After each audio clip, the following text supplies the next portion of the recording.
It's my pleasure now to introduce the next speaker, Chris Fokke, who is Chief Clinical Information Officer at Hampshire Hospitals NHS Foundation Trust. And I think he has a background in nursing and in IT. And he's going to talk about clinical systematization of care and treatment. Great, thanks very much, John. I just want to double check that everyone can hear me okay, because I think this morning they had some problems, but I mean, I see some nodding heads, so that's fine. It's a privilege to come and speak to you on this grand event. Effectively, what I want to do is just share with you the journey that we're doing in Hampshire Hospital NHS Foundation Trust.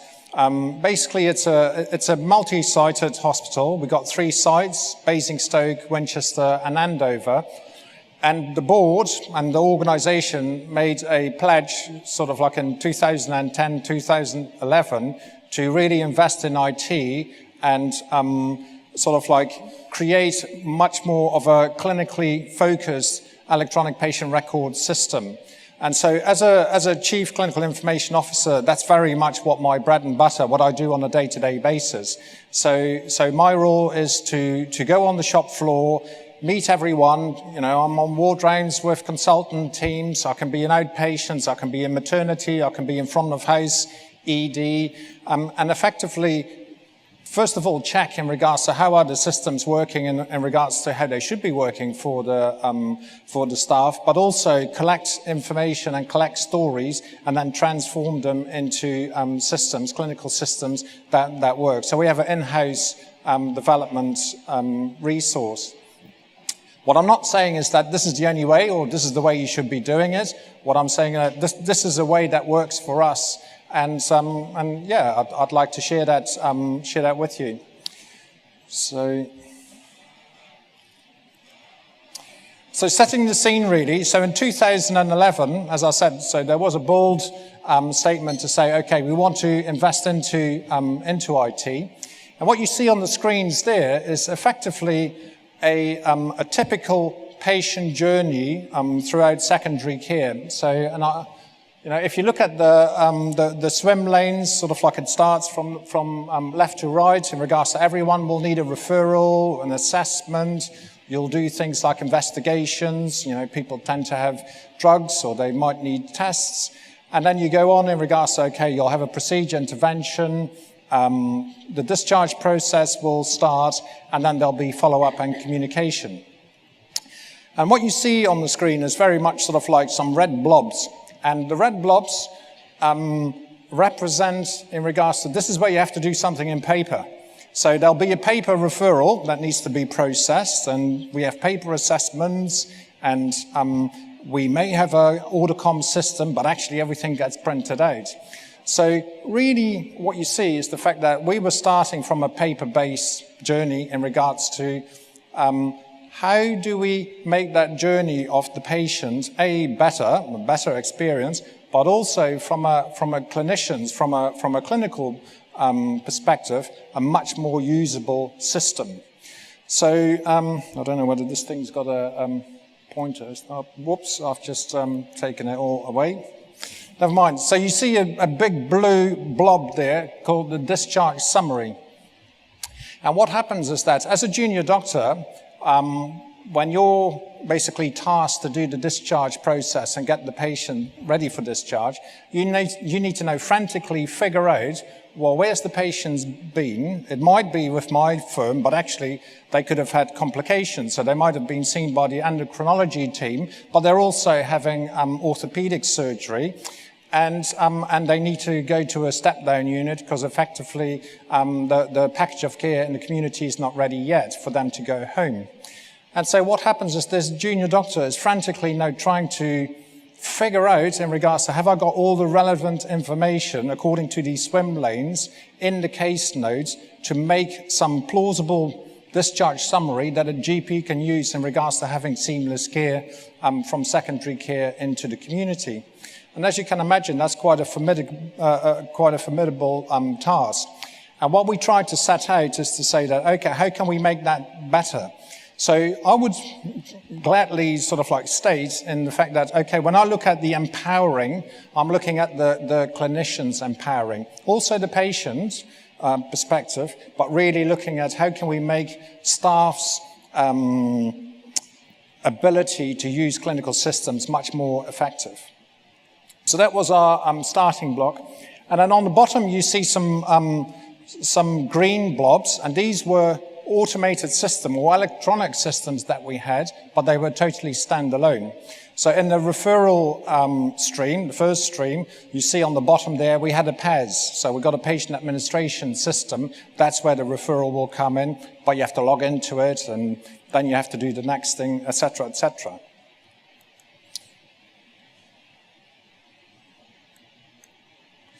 This is where we are right now, or basically from last month onwards. And as you can see, all of a sudden the swim lanes are much more populated in regards to green, because what we're doing is we're trying to ascertain in regards to the clinical flow and the clinical workflow, how can we make systems work within these swim lanes, so referral, assessment, investigation, etc., etc., and what do we need? And whatever we can't pick up from the clinical systems, the clinical 5 that already exists, that's basically where we want to put our efforts in regards to developing that ourselves. So we have an in-house development team. And as you can see, it is actually starting to take shape quite a lot more now in the fact that, we're not there yet. We haven't finished our journey.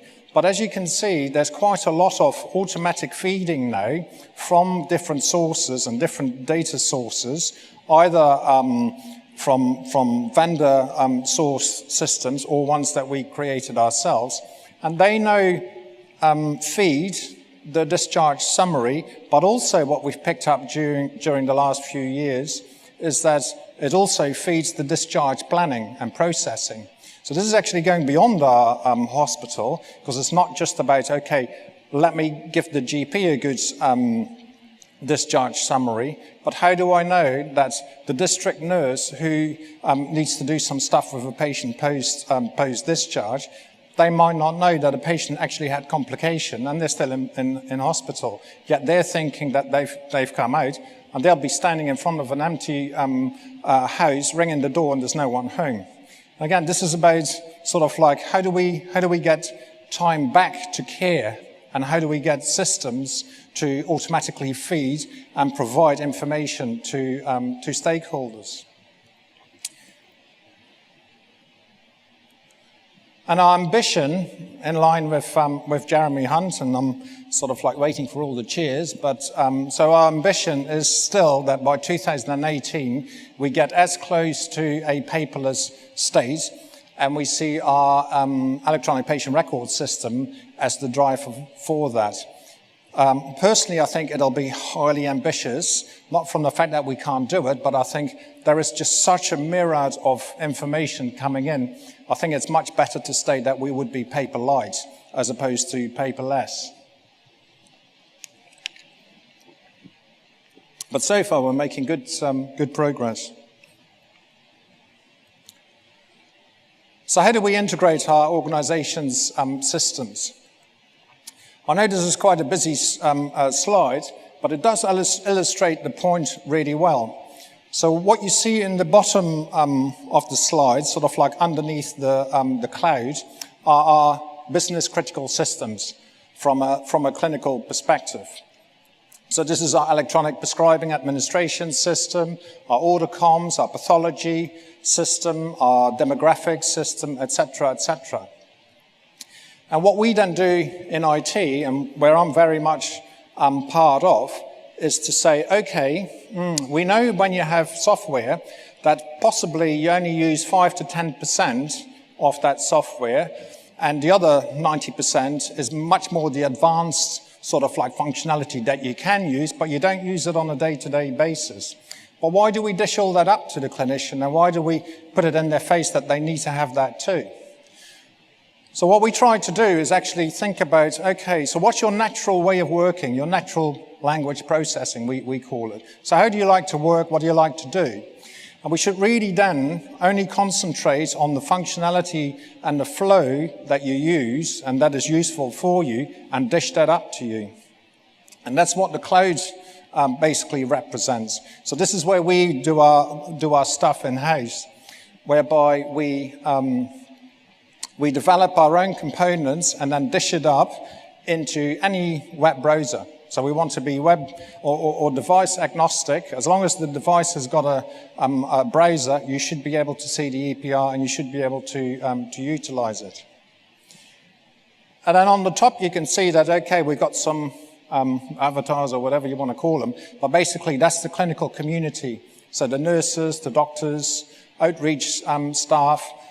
But of late, in the last year, we've also now connected up GPs and the integrated care team, because we've learned in regards to the sharing of information, it's really, really clever, but also it's very good from a patient point of view.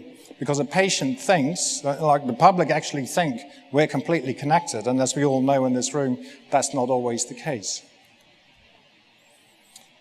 And this is where we are this year as well, in the fact that we actually want to push that further and start to have patients have access to their records, and why shouldn't they? I mean, we've heard plenty of speakers already talk about the fact that, whose data is it anyway? And what's the problem? It's probably us that will assume, in regards to there's a problem of the patient not being able to cope with that information, but it could be a myth. So this is a good example in regards to how you present the systems. So what you see on the screen there in the middle is a electronic handover system, and it really personifies sort of like how networking can work in the fact that, okay, it was designed by junior doctors, nurses. There was a lot of sort of like design workshop sessions. Everyone was using a bespoke specific spreadsheet in their specific specialty, and they had their specific headings. And how do you condense all of that to make sure that the right information flows for the right specialty, for the right clinicians? And at the moment, I've got 2,500 staff connected in 3 sites using that screen. So everyone knows how it works. Everyone has agreed the way of working. So, for instance, if you look at the headings, well, you can't see it so well, but the headings that we utilize aren't massive. There's only a few headings. And the reason for that is that we had lots of design sessions where people had to agree in regards to what's going to be our convention of communication. And the one common ground that everyone had was SBAR. And can I just have a show of hands in regards to who knows about SBAR? Who's heard about the concept of SBAR? Great, because that means I can illustrate it. Thank you, and hopefully I won't bore you. So before we started having the SBAR, people would say, well, I have to have my medical history. Yeah, there has to be a column. And I have to have bloods, and I have to have this. And the OTs would say, but I have to have that and that and that and that and that. And as you can see, that's not going to work. But the one common ground convention that they did all have was SBAR. And SBAR is a convention that it comes from the MOD. And it is, how do you communicate in a structured and calm way when you're under battle conditions? So, you've got rockets and bullets flying everywhere. How can you still not have your emotions taken over and you can still state a normal conversation? And SBAR stands for situation, assessment, background, and recommendation. Now, it was like a light bulb moment in the fact that everyone said, well, we all use it when we're under pressure or when we have to do handover or when I'm on call and I have an excited person who says, well, the patient is deteriorating. When they then use the SBAR convention, you can actually really elicit all the right information. And because of that common ground, we said, well, why don't we use that then as our handover tool? So, okay, it wasn't designed to be a handover tool, but it does work. And we've been using this now for the last, well, since it's gone live, which is just over 3 years ago. And the thing is that, from a metrics point of view, and again, linking it to networking, so we've got 1,500 logins per day into the system. It doesn't mean that, okay, everyone is doing, nothing but SBAR, but the thing is, it's well embedded and everyone's using it. And it is exactly how they wanted it to be, because obviously it's meaningful. It does come with a bit of a caveat though, because as you can see, you've got the headings, and that's great, that's very structured, but the information isn't, it's just free text. So under situation, you can say, well, I don't know, patient collapsed in the high street, although there could be a background too. But what I'm saying is, it's just narrative, it's just literally what you put in. Where we've been quite clever in a way is we've actually connected a text analytics engine onto that to sort of like elicit any of the comorbidities that might be spoken, that might be typed in. So for instance, as a nurse, people might say, okay, the patient had pyrexia and, I did certain things. Well, actually, that's stuff that you want to know. That's a clinical significance, and you can use that from a coding or a comorbidity, because that might signify an infection. And so this engine gives us a lot of rich information that we can use from a analysis. And I'm sure you heard this morning in regards to, I know, for instance, that 10% of our comorbidity sits in this spreadsheet or sits in this system, whereas it doesn't sit in the hard copy of the case notes. This is another massive success. So this is another show of the same handover tool, but the two arrows signify in regards to this is how we can do the medical take. So if a patient goes from ED and has to go into AAU, there are all sorts of processes that have to happen. So you have to clerk the patient, you have to figure out where's the referral coming from. Then you need to make sure that, okay, consultant needs to see this person, and they need to be triaged and moved on to another department or specialty. And so quite a lot of the junior doctors in the medical stream were saying, we can't really use your system, Chris. We can't use that handover because we use one spreadsheet because we need to be able to show that process, like who's been seen by consultants, who's been triaged, who's been referred, and we need to have that information and data always available, and it always needs to be auditable, so I can say, okay, last Wednesday, who did we see and who did we process? So for 6 weeks, we sort of like sat down with them, again with workshops, but as you can see on the screen here now, they came up with a solution in regards to how that system could be manipulated, and they do it through a way of icons. So you see symbols there. So for instance, the red square that's standing up, that means that, okay, the person's been seen by a consultant. So if that square hasn't happened, then that means the process is still outstanding. The fact that there's a purple bar, then that means that, okay, a triage has happened and we know what specialty the patient's going to. These might seem like very, okay, so what? But actually, from a workflow perspective, it's really key. And, I go to other conferences where I speak, sort of like, how do you do electronic documentation, or how do you develop EPRs? And sometimes I'd take junior doctors with me in regards to they can provide their perspective on it. And that's the one key thing that they always say, and I don't coerce them in the fact that it's really transformed their life and it's empowered them because they can actually take charge of their patients. Because not only are they using that handover tool, but they also have very fast access to the demographics, to the other clinical systems. And that's a screenshot that you see now. So I've just right-clicked on one patient, the one in the blue line, and what drops down is a sub-menu, which basically is the gateway straight into these clinical files. So I can do my prescribing, I can do my medicine administration, I can check all the tests, But the thing is, when I click on it, I don't have to log in again. Through single sign-on, it will automatically pick up the context of the patient, so I can't make an error, and it logs me in. We hate logging in multiple systems. You want to do it once, and the system should know who you are, and from there on, it should allow you. If you haven't got privileges to say order comms, because you're not a clinician, then the thing just doesn't work. It'll tell you, sorry, you haven't got the privileges. But it makes life much easier. And so, again, from a metrics point of view, before we had this type of EPR, we knew that our attrition of patients associated with the right consultant and the right bed and the right location was something like 60–65%.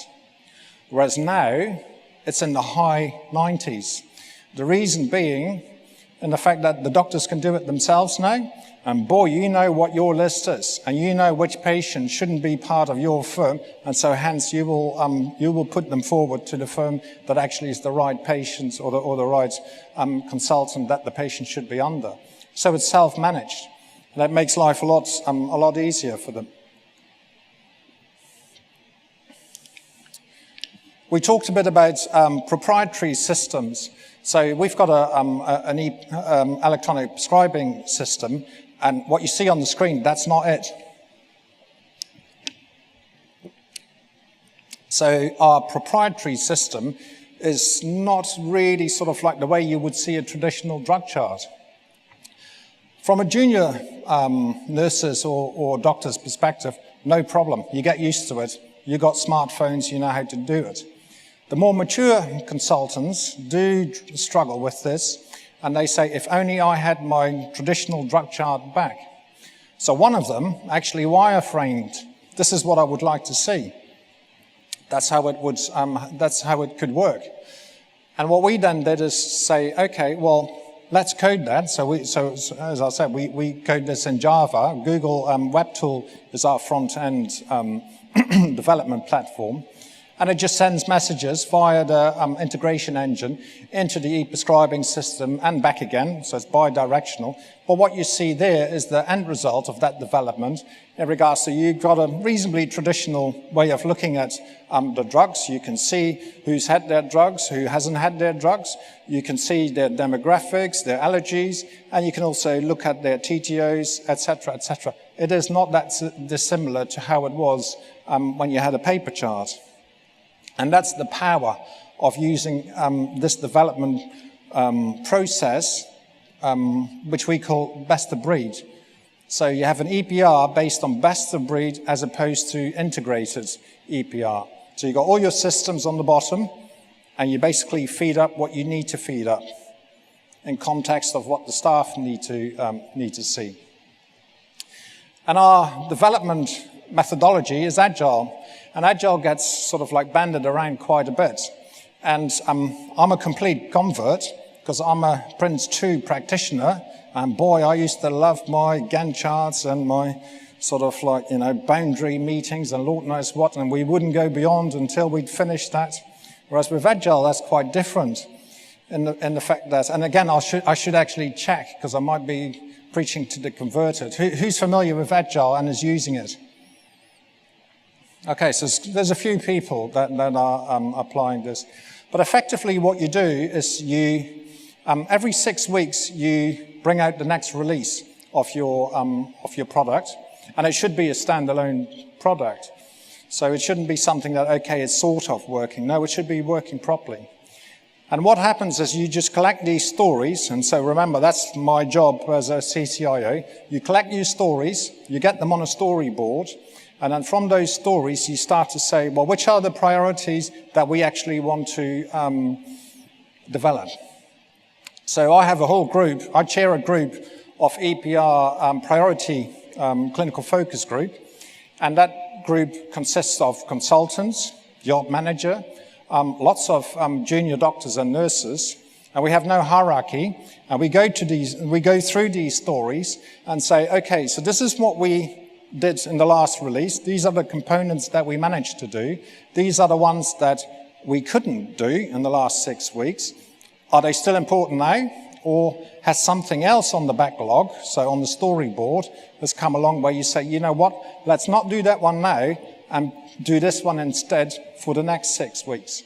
And so every 6 weeks we carry on doing that process. And then every day, the developers, and sometimes I sit into these sessions, they have the daily scrums. And the daily scrums are sort of like, okay, so we're developing these components, and we're not interested in regards to how wonderful we are. We are only focused in regards to what is stopping us moving on to the next thing from day to day to day to day, so that the development process keeps going.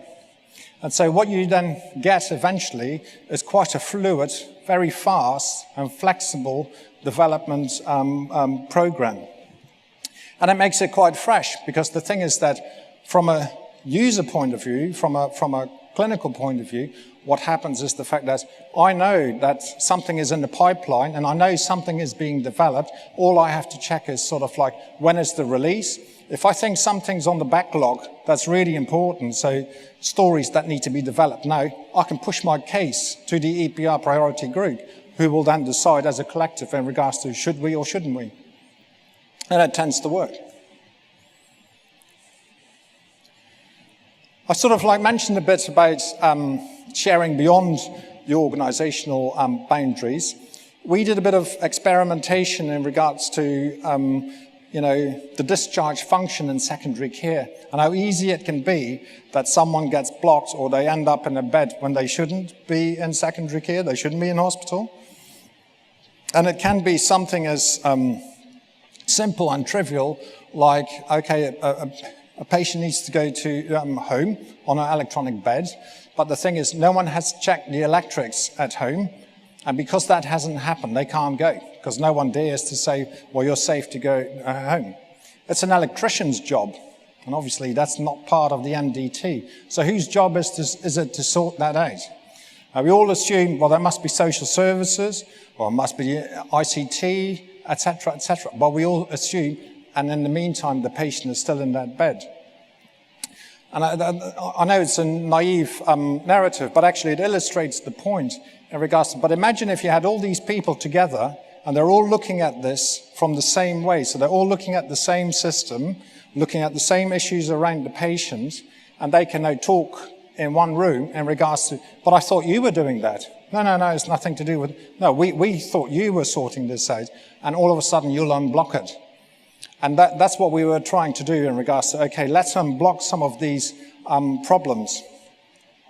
So what came out of that was that we had all these stakeholders, internally and externally.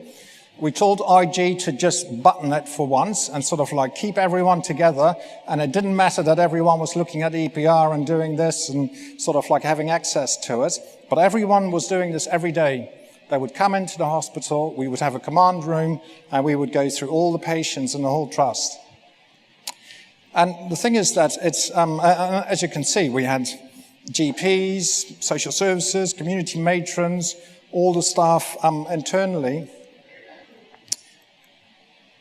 And what it created the empowerment in regards to now we can actually share that system, so our EPR, with the GPs, because we've learned in regards to, it's a myth that IG is going to give us a hard time. Yeah, it's something that we put upon ourselves.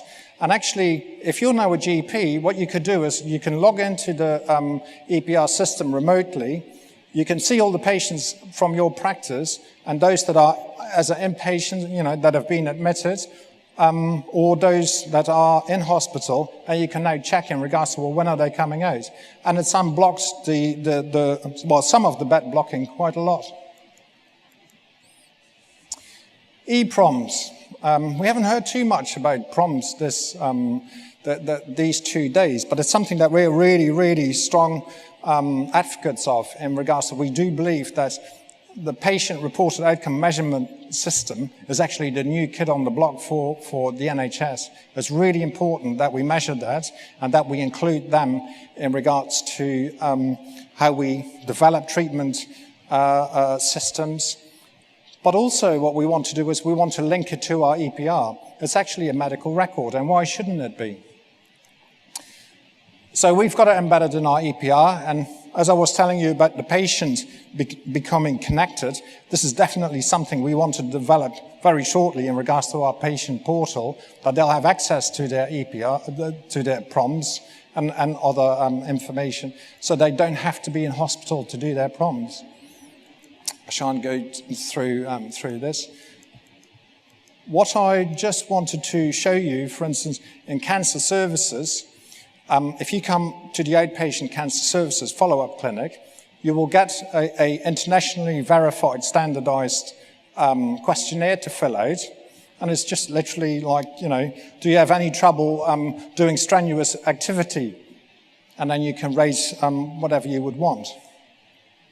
But that same electronic form will then start to do some algorithms in the background, and it will give you a score in regards to your global health status, physical functioning, social functioning, etc., etc. Now that is really key for clinicians. So for our lead clinician in that outpatient department, that's what he needs, because that's how we can measure how his efficacy in regards to his treatment plan is actually working. He can share this with the patient, and so this would be the individual partnership, but also if you now aggregate that to many of the patients, you can actually look at, okay, so what works, what doesn't work. I'm nearly out of time, guys, so I have to speed up. We've also got this in orthopedics. So for instance, people can do this pre-op, just post-op. And again, if you were thinking about doing electronic PROMs, don't fall in the same trap we did. And it just seems so easy, doesn't it? You just got a whole bunch of questions, you just make them electronic available, and off you go. At least we had the sense to have it verified by Oxford University, who actually own this stuff, because they've done all the sort of like the research on it. And as they pointed out to us straight away in regards to this is flawed, because the thing is, if you would show that particular e-form on a smartphone, you won't see all the choices, and you're now leading the patient. It's a classic. Once you get it, and you think, oh, it's no problem, we'll just change. Things you can do, you can obviously get a lot of statistics out of that, and those statistics or those analytics, they will allow you to modify your treatment plans. But I actually think that really empowers the patient, because they're also now a partner in regards to how treatment will evolve and change. So to us, best of breeds development of EPR works. Well, it works in HHFT, my organization, because it connects clinicians and teams together. You know, it's no mean feat having 3 different sites over 15 miles apart, but they're all working in the same way, and they can all see the information, and it's very transparent. We love the fact that the patients are now participating in regards through e-PROMs. And also, you know, we want to engage and be flexible and actually go beyond our boundaries. So my vision for the future is that, you know, I don't know who's listening, in the fact that probably our EPR will become defunct because we can have a much wider EPR within the county. It shouldn't be actually associated with organization. It should be much wider. Thank you very much.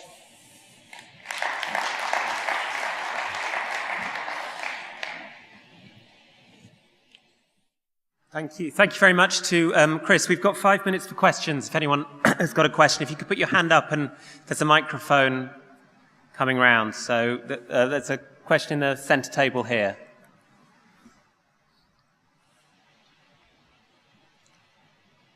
Hi. You talked about agile development and that you have 6-week cycles. How does the clinical sign-off, the user acceptance testing from the clinicians fit in that timescale? Is that a challenge? It hasn't been a challenge so far, in the fact that okay, I'm the first gatekeeper. So when the first prototypes come out, because I'm a registered nurse and sort of like I know most of the clinical flows that people are trying to do, I can already unpick quite a bit.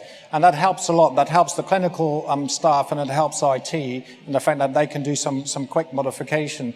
But then what we'll do is before it gets released, we have a period where it goes into user acceptance testing.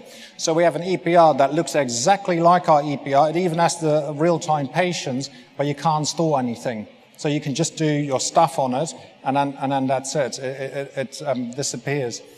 And we tend to do that sort of like 1 or 2 weeks. And we have a training and testing team as well, who really do all the test scripting, sort of like, but they're not clinicians. So the UAT system is really the sign-off. And that tends to happen through the clinical focus group. Thank you. Anyone else? There's a question at the front here, please. Thank you. Hi, Chris. How do you really cope with information governance within your organisation? You seem to have a pretty wide remit to do all the sensible things that you want to do. I don't normally come across that in most cases. I have a very good relationship with the IG manager and also the director of clinical safety, clinical governance, and they really are my key people in regards to checking out, I wouldn't say on a constant basis, but they are constantly in the loop in regards to, okay, if something might be proposed that might have an IG impact, we need to involve them. So in one way that's nice for them in regards to they can sit there and say, well, Chris will turn up when there's a problem, but it's a two-edged sword, that one, in regards to I'm also the driver and the pusher who will say, and you now need to negotiate and make sure that you are on the platform with the CCGs in regards to this is what we want to do, this is what patients tell us what we want to do, and you need to go with your counterparts in CCG lands, in community services, to make sure that it's robust. And again, well, the proof is in the pudding, but the thing is, so far, no problem. And again, it was stuff that we were talking about before today in regards to, it's all about good communication. What people hate is surprises. That you've switched on a system and someone didn't know that you were doing that. That's usually where you get the barrier. Is anyone else? There's a question over here. Thank you. Thank you very much. Very interesting, impressive experience. I have a question. You mentioned that you involve young doctors in your team. How do you recruit them? Because young doctors always want to be like surgeon stars. So do you educate them or invite them to your team? Thank you. Yes, I see them every week. I have my own slot, and so this week, for instance, I'm not.